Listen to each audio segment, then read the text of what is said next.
In today's video, I'm going to teach you how to deploy a Lovable app in Netlify. First, open your browser and head to Google.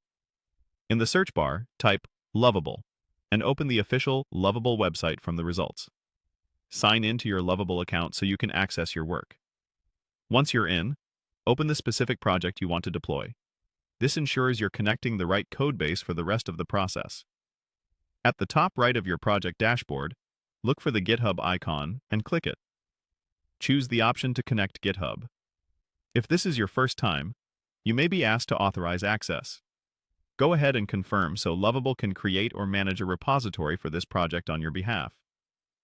Next, click to connect the project.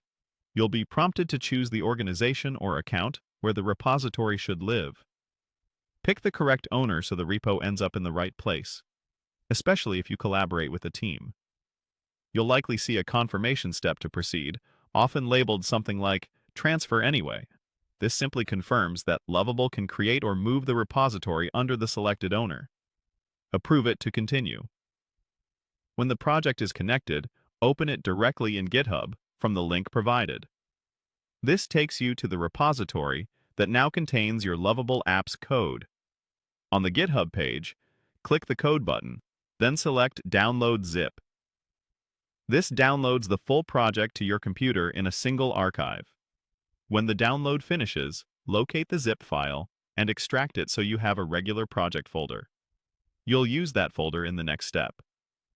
Now, open Netlify in your browser and sign in. On the main site's page, look for the drag and drop area for deploying a site. Drag the unzipped project folder from your computer into that area. Netlify will upload the files and start processing your site. You'll see a build log appear. Give it a moment to finish. When it's done, Netlify will assign a unique URL so you can immediately preview your deployed Lovable app. If the deploy completes successfully, you're all set. If anything looks off, double-check that you dragged the correct project folder and that the files from GitHub were fully extracted before uploading. You can also revisit your Lovable project and GitHub repository to confirm everything synced as expected. That's it. Starting from Lovable, connecting to GitHub, downloading the repository, and deploying by drag and drop in Netlify. Thanks for watching, and enjoy your live Lovable app.